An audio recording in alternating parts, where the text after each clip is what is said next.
Happy Friday. Welcome to another episode of Brainscratch. I'm John Lorden. Thank you so much for spending some time with us here today as we look into another unsolved homicide. This one, a little bit older than we would typically look at here on the channel. It gets tricky with cases before about 1995 because I like showing you guys the sources on screen, and cases that predate that, there's not a lot of websites. Thankfully, we have newspaper archives now and a new friend in terms of putting together great information and consolidating case info all in one place, and that's uncovered.com. I've gotten to know them over the past year or so. They've actually helped out by profiling a couple of cases that I featured, and I said, hey, we need to get a better central repository for information on this case. They've been very good and helpful on that front for me. So I want to kind of return the favor, let you guys know about them. This is not a sponsorship. I'm telling you about them because I really believe in them. And basically, as we're going through the case today, I'm going to show you the Uncovered interface. I'm going to show you how to go through it to do your own deep dive into these cases. And some of their profiles are extensive. They file FOIA requests. They get police records. They have a map feature, a timeline feature, all this different stuff. So as we're talking about the homicide of Amy Diesman, which there's a bunch of stuff we need to cover with that, I'm going to kind of wrap it up in Uncovered and show you that tool so that you guys can do deep dives on your own using that format as well. Amy Diesman was a 19-year-old. She had just started college. She was working at a convenience store. It was a new job for her, and she was working third shift. Now, we've talked about cases here on the channel before. The first one to pop to my mind is the case of Elijah Wood, which thankfully we have arrests in now. But that third shift can sometimes be dangerous because we're talking overnight into the early morning hours. And one of the things that the first questions that comes to my mind when we're looking at a case like this is the motive. Is this a robbery gone wrong situation? Is there something else at play? And we've kind of seen it both ways in cases we've looked at previously. There's a little additional information I'm going to weave in on top of the stuff that Uncovered has because I want to understand that problem a little more deeply. So we'll get to that as we go through everything. But let's go ahead and dive into this case together, starting at the Ohio Attorney General.gov webpage. And this is a picture of Amy. Actually, it's one of, I think, only two pictures. Here's the second that I've seen that are really available of her. Once again, that also happens with some of these older cases. There's just not nearly as much photography as we have nowadays. But let's get the basics of the case. Interesting that they call it case number 7. I think that might be just for their personal notes here. I wouldn't use that as a case number if you're calling in a tip or anything like that. Incident location, Pierce Township, Ohio, in Claremont County. The date of this incident, September 12th, 1987. Her date of birth, December 18th, 1967. She didn't even get to see her 20th birthday. A white female standing at 5 feet 6 inches tall, weighing 120 pounds, with brown hair and brown eyes. For the law enforcement agency, they're actually noting Pierce Township Police Department. I know they worked the original investigation, but also the Ohio Bureau of Criminal Investigation. I'm going to follow Uncovered's lead on this, and basically the contact details that you'll see in the description box down below will be for the Ohio BCI. I'm not sure the police department would be the best place to send in information on a case of this age, but I'm certain BCI would be able to get that information routed to the appropriate case. So that's how we're going with that. We know police departments have plenty to worry about nowadays. Let's get to these details. On September 12th, 1987, Amy Diesman was working in a convenience store in Pierce Township, Ohio. She was working alone as the third shift clerk and was shot and killed during the early morning hours. Investigators are searching for any information related to Amy or her death. So not just what happened at the actual convenience store, they're also looking for more information about her. So it seems like they're staying open to the possibility maybe that there's some social information, something in her life, her circle of friends. Maybe there's something that helps this case in that arena. which for me seems like an early indicator that maybe they're not thinking this is a typical robbery gone wrong situation. Let's go ahead and continue learning where this is taking place, and that's Pierce Township. Pierce Township is one of the 14 townships of Claremont County, Ohio, United States. The 2010 census reported over 14,000 people living in the township. It's located on the western part of the county along the Ohio River. So there we go. We get kind of a good sense of where it is in terms of the state too from that picture. Uncovered.com, crowdsourcing cold cases. I mean, when you look into their materials and what they're putting out in terms of their beliefs, how to handle cases, how to be a good citizen in this area, I think you're going to find a lot of phrasing that you've heard me talk about over the years. They really are going about this the right way, and that's a big part of why I want to tell you guys about them here today. More than 200,000 unsolved cases have gone cold since 1980. Uncovered is the nation's largest database of information powered by you. So just as cool as NamUs is when we think of the aspect of anyone can contribute to it, we've got that same mechanism going on here at Uncovered. And as a matter of fact, during my search on this case, I found some information that they don't have yet. So at the end of the video, we'll kind of go through the process of how do I get that into them so it can get added to this already excellent profile. But here's a profile for Amy Diesman. And the About section, I want to give a shout out to Rachel, who I found out wrote up this About section. I just really appreciate the humanity that is part of it. I think you will too.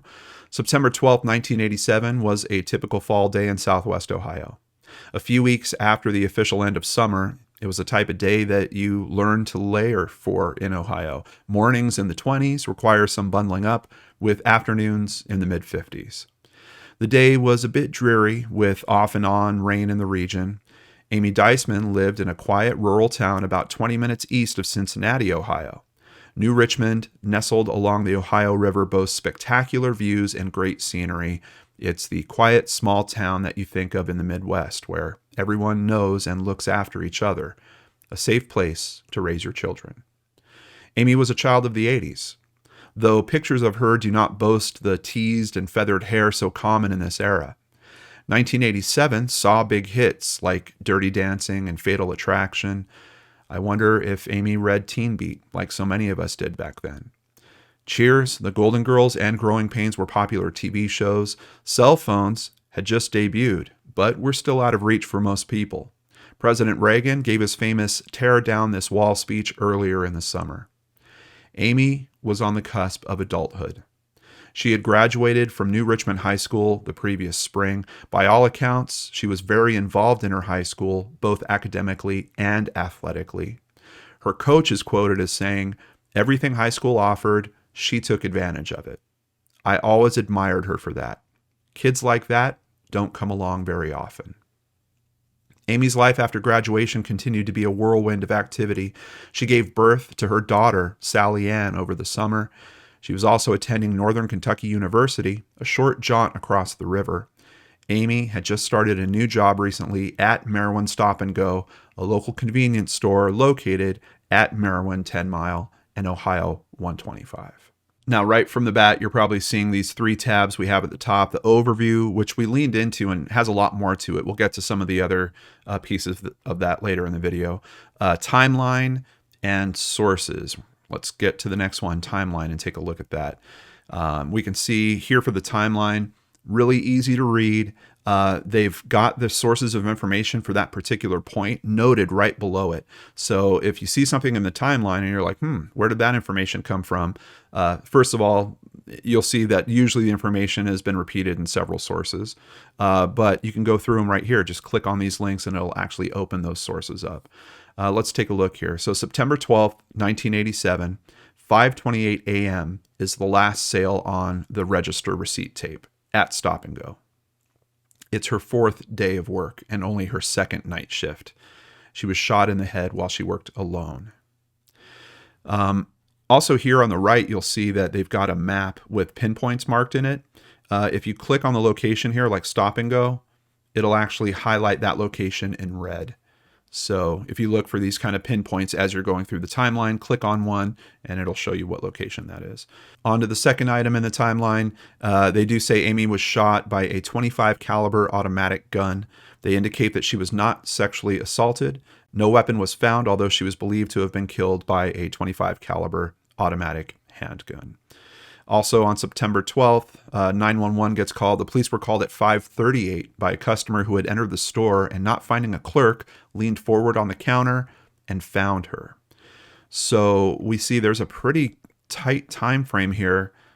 She performs a sale at 5:28. Literally 10 minutes later, she's being found. That just makes me curious about, is there potential for a witness? Did someone see someone leaving the location while they were heading in to make a purchase? I mean, you have to figure there's a good chance that this person was going there, had to go through the shelves to grab whatever they were going to buy. Like, I would think they were in there for at least a few minutes. So some chance, or maybe did they see a vehicle leaving the parking lot? Could be really important.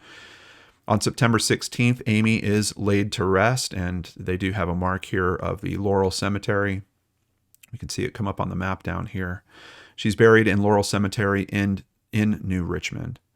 Also on the 16th, Stop and Go offers a $10,000 reward for information leading to the arrest and conviction of the killer of Amy Diesman. $10,000 back in 1987's terms is about $25,000 today. So a pretty significant reward that was put up by Stop and Go on this.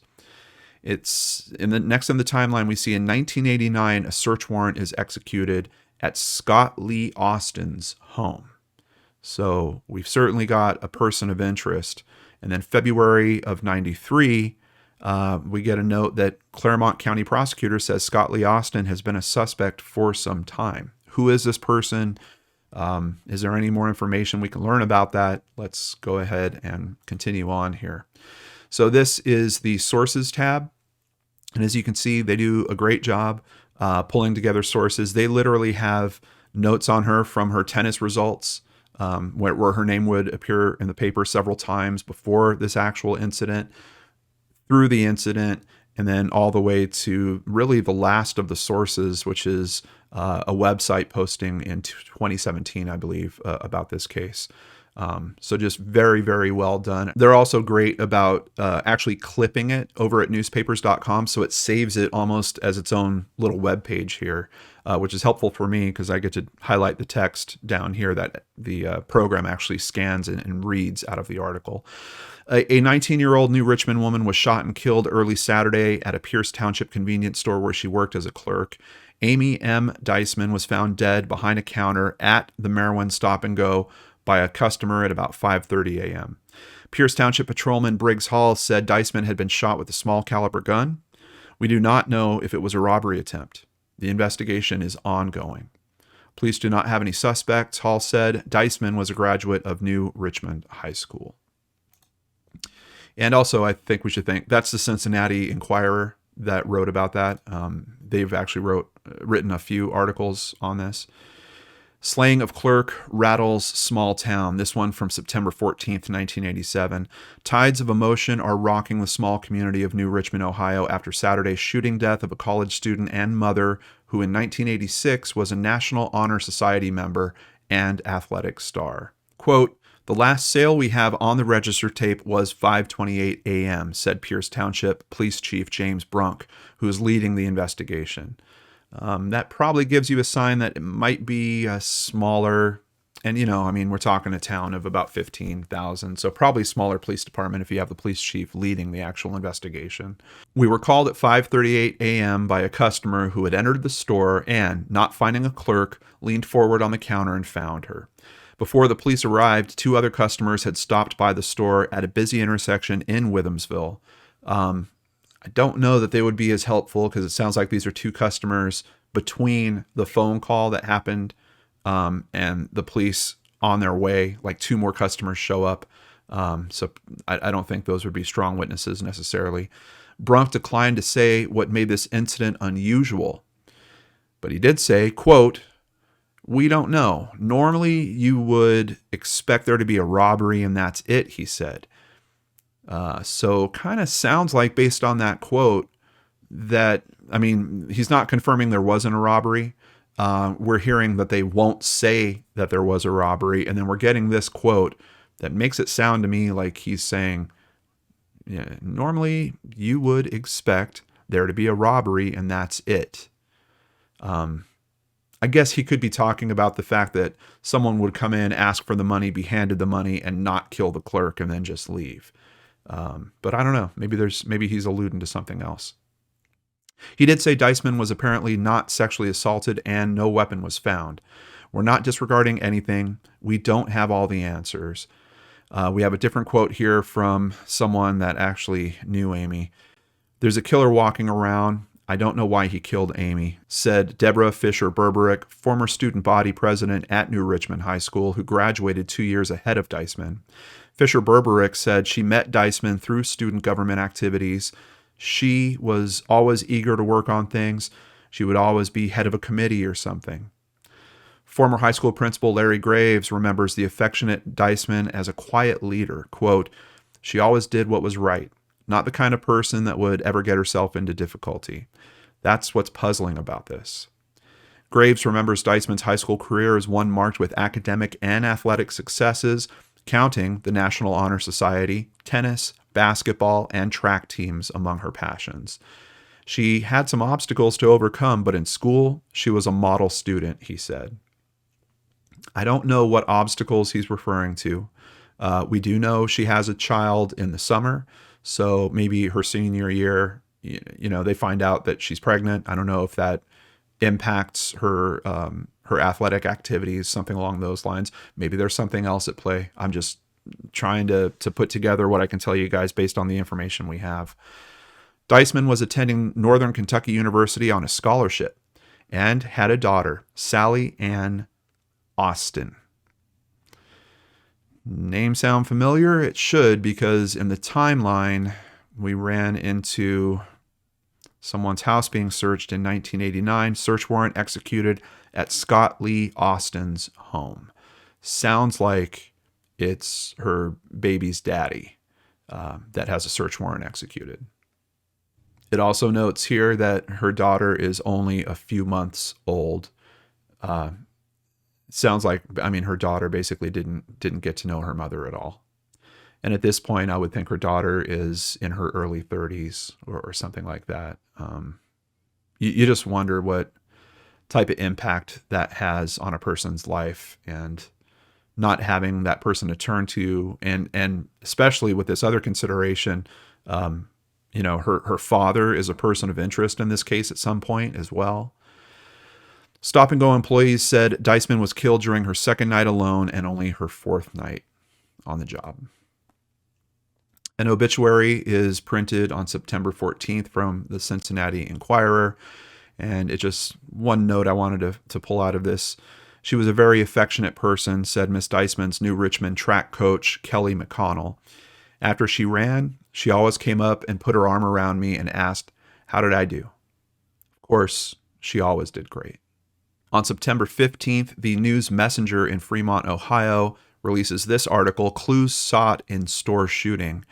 2 investigators from the Claremont County Sheriff's Department are joining Pierce Township Police in hunting clues to the weekend shooting of a clerk. We really don't have any suspects, said Township Police Lieutenant Tom Hemsath. We have been working around the clock, but no arrests have been made. Claremont County Prosecutor George Pattinson met with Township Police to go over the case and offer help from his office, Hemsath said. Hemsath also said, "We've eliminated quite a few leads. There is just such a large pile of leads we're sifting our way through." And then it closes the quote, but it notes that he says the public has provided so much information by telephone that it's almost been difficult for investigators to use the phones. So I'm kind of seeing that one of 2 different ways. First of all, he's saying that they've eliminated a few leads.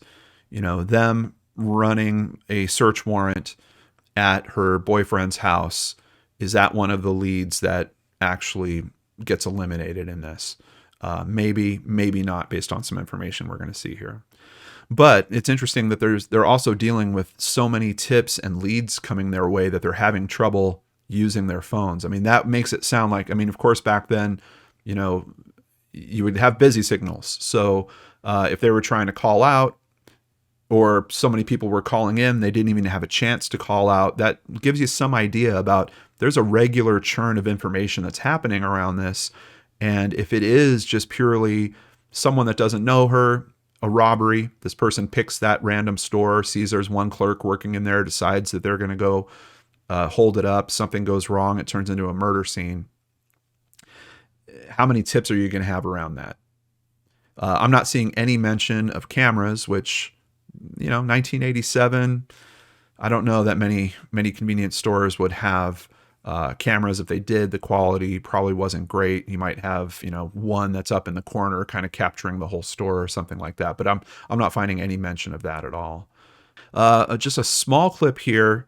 And once again, it's just noting this is about a week later at this point in the Cincinnati Enquirer. It's just a small little thing they had on their forum page talking about that they're still stunned by the shooting death of a college student. But there's a sentence at the end, police would not say whether money was missing from the register. So we're still getting this unclear view in terms of motive here. If she's found dead, the register has been opened.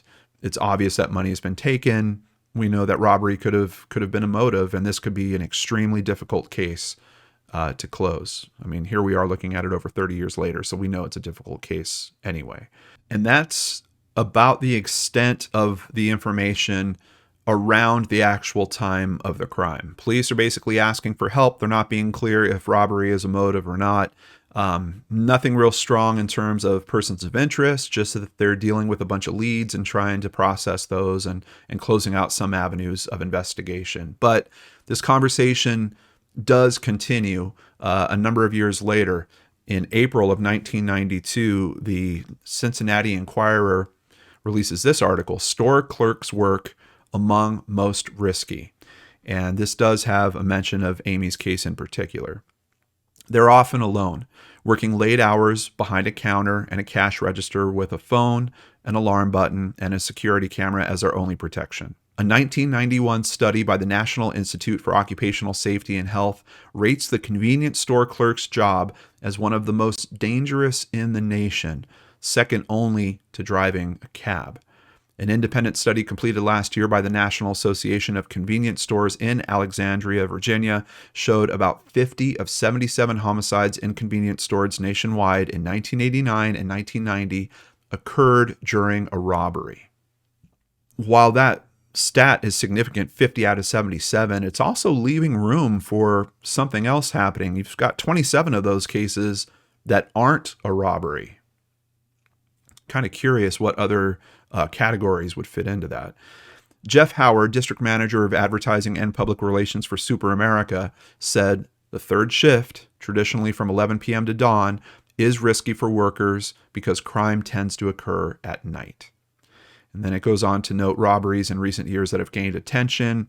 There's a list of them, and rounding out the end of the list is the September 1987 fatal shooting of Amy M. Diesman, 19 years old. So I was curious about this. I just wanted to see if it had changed.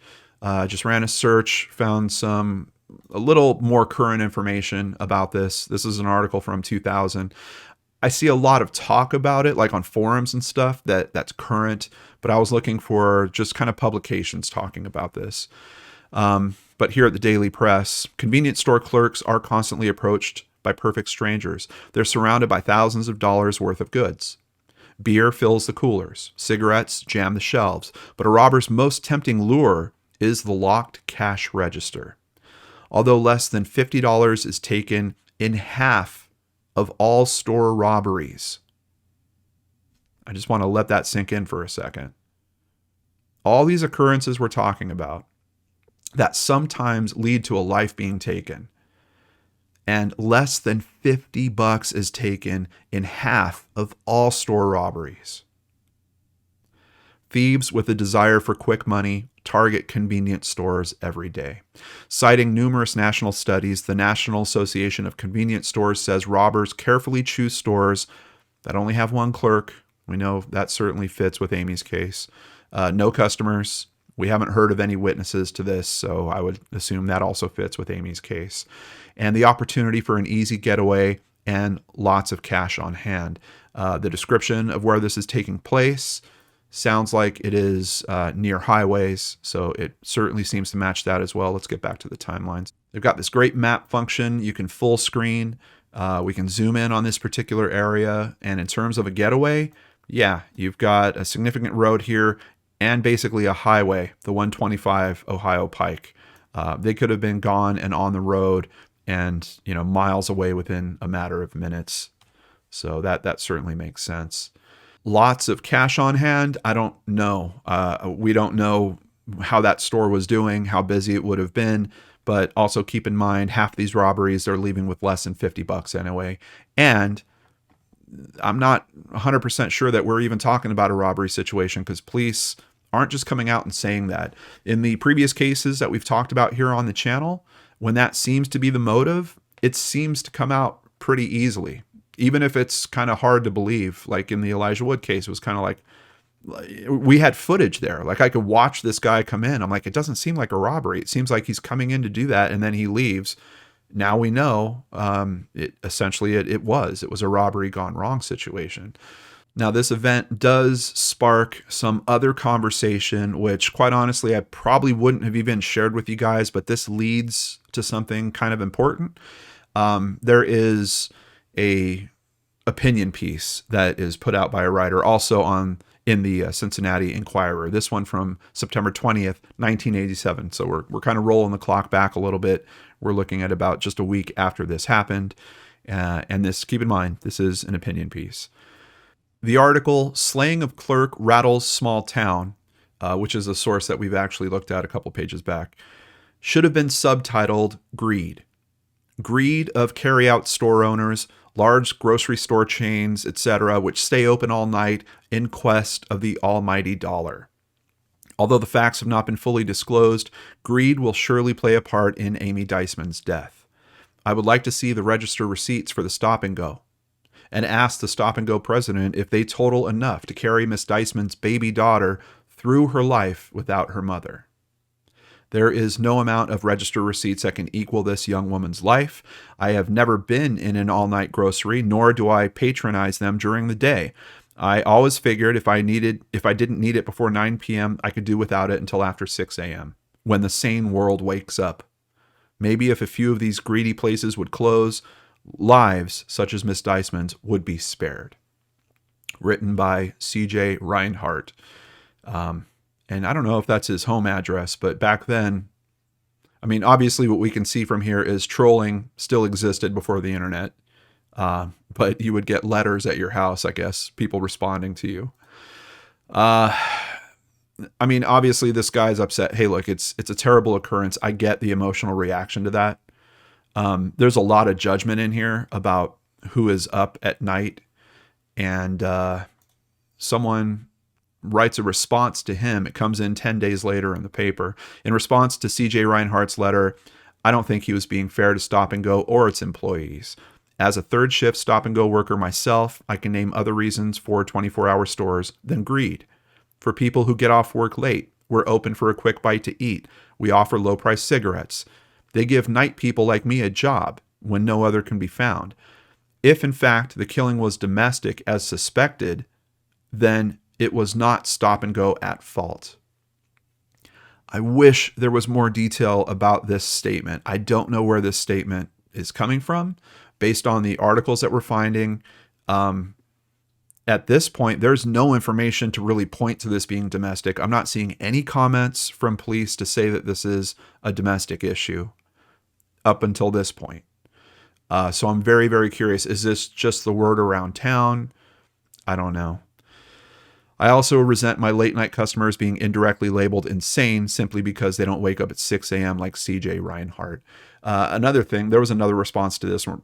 I don't want to get off the track too much with this C.J. Reinhardt stuff, but another response came in from someone that works at a hospital. And she gets off in the middle of the night, and on her way home, she stops at Stop and Go. She's like, what? So anyway. We know that quick and sloppy judgment like that is not something we can really lean on. So unfortunately, years pass. We get to 1993, and we have a very significant development. This is from the Cincinnati Post, the 12th of February, 93. Indictment returned in killing.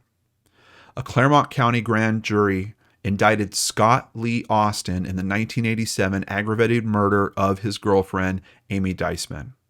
Austin, 26, formerly of New Richmond, is in the U.S. Army and stationed in Germany, where he's been placed in a military jail. He's being transferred to Claremont County for trial, and an arraignment date has not yet been set. Miss Diesman was working at a convenience store when she was killed.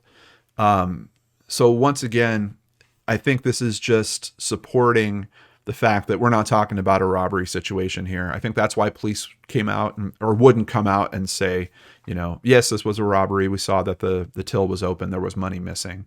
Who knows if this is a situation that is domestic, if this is a situation where her boyfriend did come and do that. Could he have tried to stage something like that? Maybe.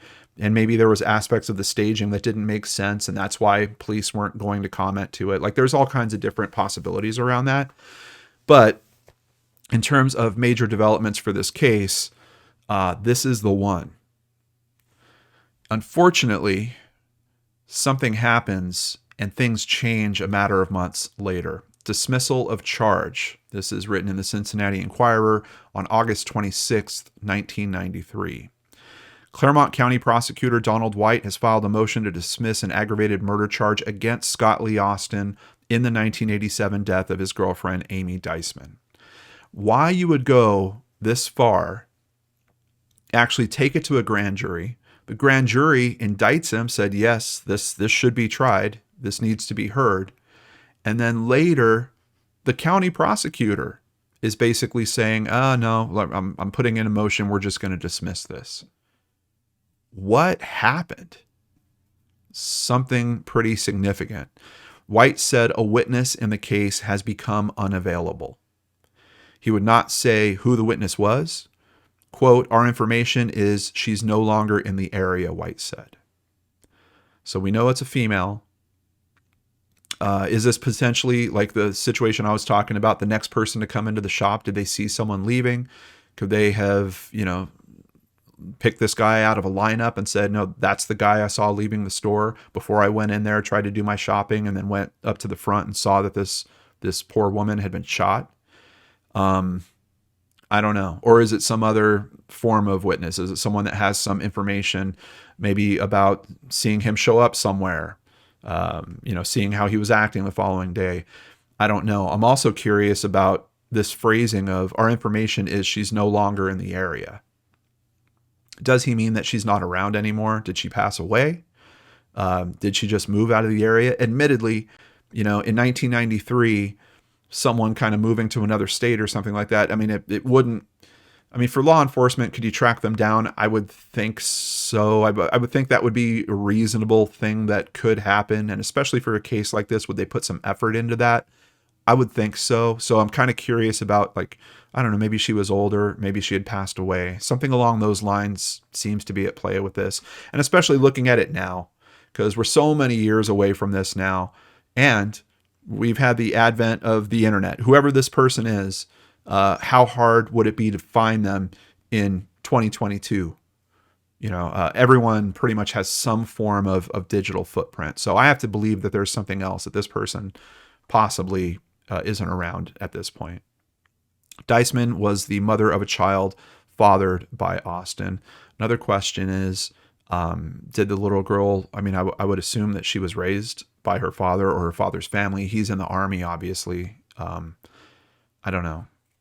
Austin, now a second lieutenant in the Army, returned from Germany to face the charge. White said in February that Austin had been a suspect for some time. I can't find other articles or quotes where they're getting that information. A search warrant had been served on the Austin home as long ago as 1989. So that's where we get that note over on Uncovered's timeline. Right here, 1989 search warrant executed at Scott Lee Austin home.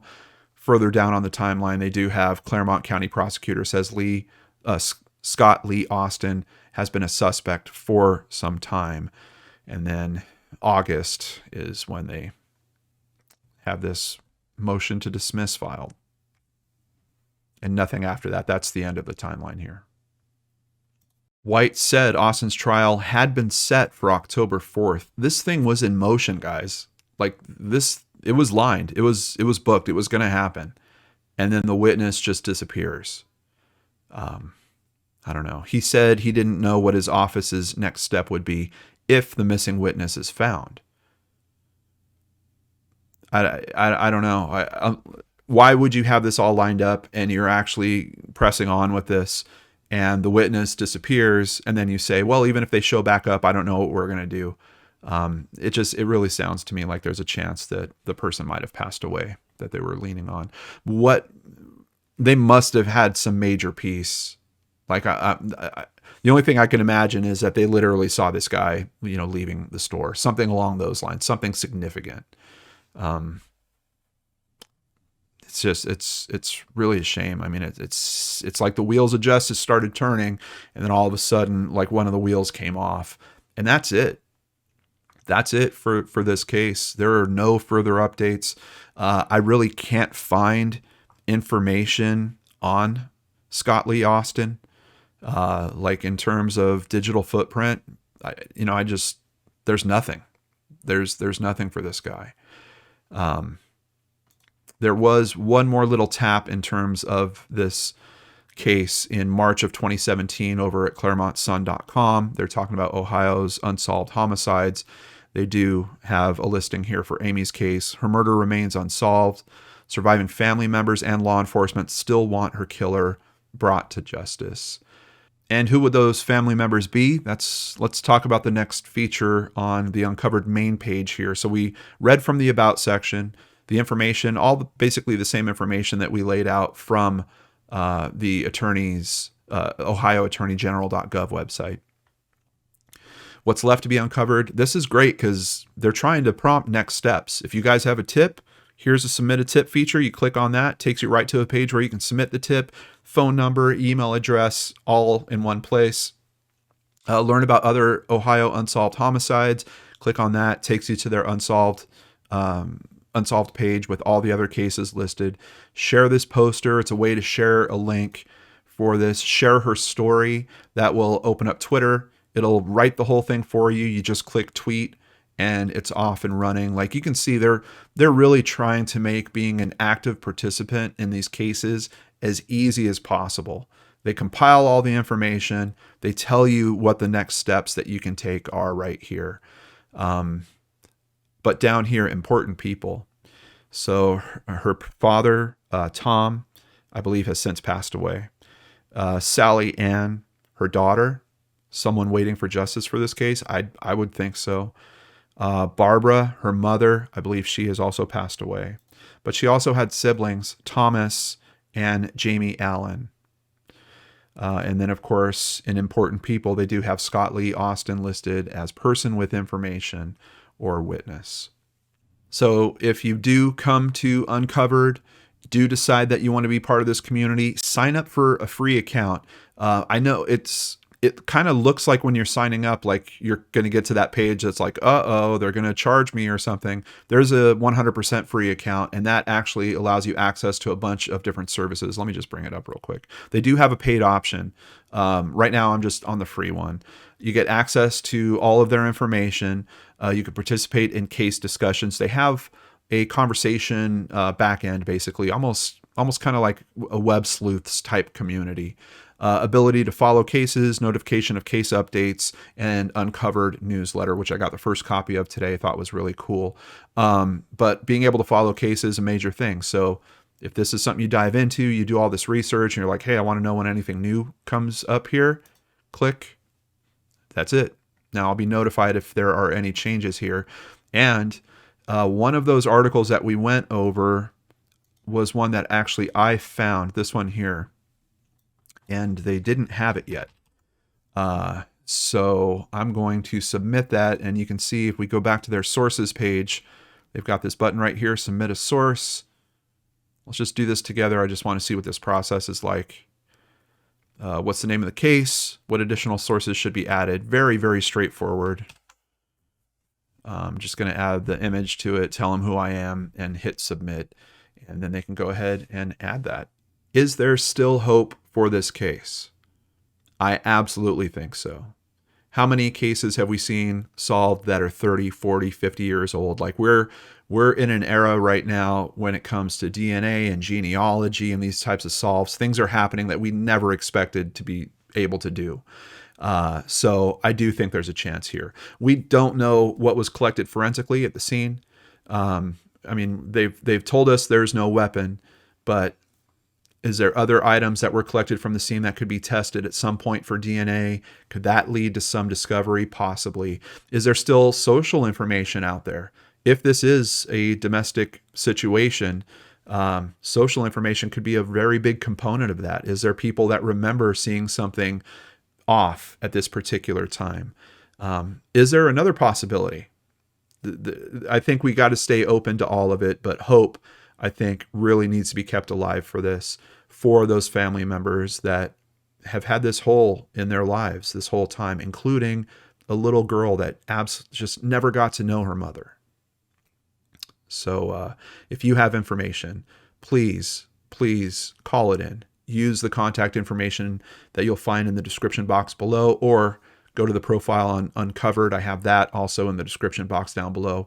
Use their information. Go through it again if you want. Maybe it's going to jog more memories for you. But please help us raise exposure to this case. It was someone at Uncovered that I specifically asked, and I said, send me the cases that you think are just not getting any traction at all, and let's see if we can raise exposure and help with those. So if you guys have friends in Ohio, do me a favor and share this video with them. Let's see if we can keep that hope lit for this case and maybe bring some answers to this family. Big thank you to everyone that supports us here on the channel. Thank you to new patrons Michelle Adams, Kai, and Carolyn Schmidt. Really appreciate you guys. If you want to support us, please visit lordandarts.com. There you can sign up for Patreon, sign up for PayPal, buy merchandise, or even buy us a coffee like Paula Cooper recently did.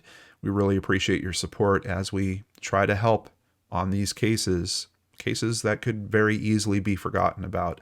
And a special thank you to Uncovered. I am talking to them about some other stuff. I really like the work that they're doing. I feel like we need to support people that are doing the right thing, and hopefully they feel the same way.